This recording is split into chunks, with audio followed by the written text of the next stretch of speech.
సమగ్ర వ్యవసాయ అభివృద్ధి, ఆహార ధాన్యాల ఉత్పత్తిలో విత్తనం పాత్ర కీలకమైంది. వరి, పత్తి, మొక్కజొన్న, పొద్దుతిరుగుడు, కూరగాయల విత్తనోత్పత్తిలో ముఖ్య భూమిక వహిస్తూ విత్తన రాజధానిగా వినుతికెక్కింది మన రాష్ట్రం. ఏటా పలు రకాల పైర్లకు 53 లక్షల క్వింటాల విత్తనాలు అవసరమవుతుండగా 18 లక్షల క్వింటాల విత్తనాలను 378 కోట్ల రూపాయల రాయితీపై మన రాష్ట్ర ప్రభుత్వం రైతులకు సరఫరా చేస్తోంది. అయినప్పటికీ విత్తన కొరత వేధిస్తూనే ఉంది.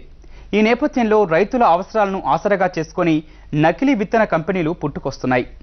నాసి రకం విత్తనాలు అంటగడుతూ నిలువునా ముంచుతున్నాయి. ఏటా పంట కాలంలో ఇలాంటి ఘటనలు చోటు చేసుకుంటున్నా నకిలీలను సమూలంగా మట్టు పెట్టడంలో మన యంత్రాంగం నీరుగారిపోతోంది.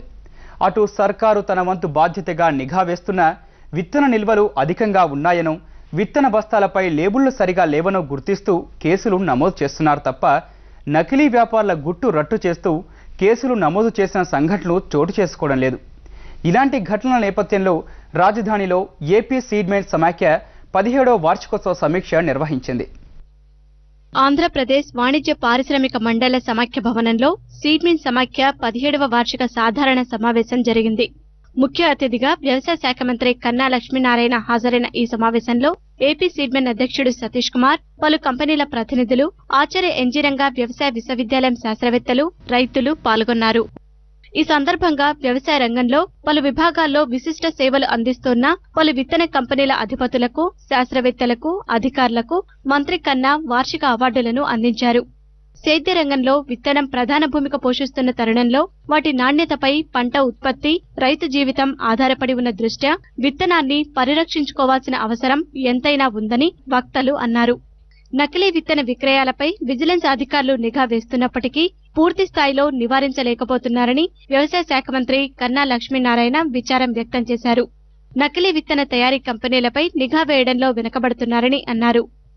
కేసులైతే మాత్రం మా వాళ్ళని పెట్టమంటే ఆ కేసులు రావట్లేదు. బ్లాక్ మార్కెట్ అమ్మేవాళ్ళే కానీ, కల్తీ విత్తనాలు అమ్మేవాళ్ళు కానీ, కల్తీ పురుగు మందులు అమ్మే కానీ కేసులు తక్కువ ఉన్నాయి. టెక్నికల్ ల్యాప్సెస్ మీరు అన్నట్టు స్టాక్ వేరియేషన్స్ లేకపోతే ప్రింటింగ్ మిస్టేక్ ఉన్నటువంటి వాటిలో ఈ టెక్నికల్ ల్యాప్సెస్ మీద కేసులు పెట్టి నెంబర్ చూపిస్తే నేనైతే సాటిస్ఫై అవడానికి సిద్ధంగా లేదు. మరి దీని పరంగా రైతులు పడేటువంటి ఇబ్బంది విషయంలో ఎవరైతే ఈ అనార్గనైజ్డ్ సెక్టార్లో ఈ కల్తీ విత్తనాలు తయారు చేసి ఓవర్ నైట్ డబ్బు సంపాదించుకొని పోదాం అనుకునేటువంటి వారి విషయంలో ప్రభుత్వం అప్రమత్తంగా ఉంది. మనం టోల్ ఫ్రీ నంబర్లు ఇవన్నీ కూడా ఇచ్చున్నాం.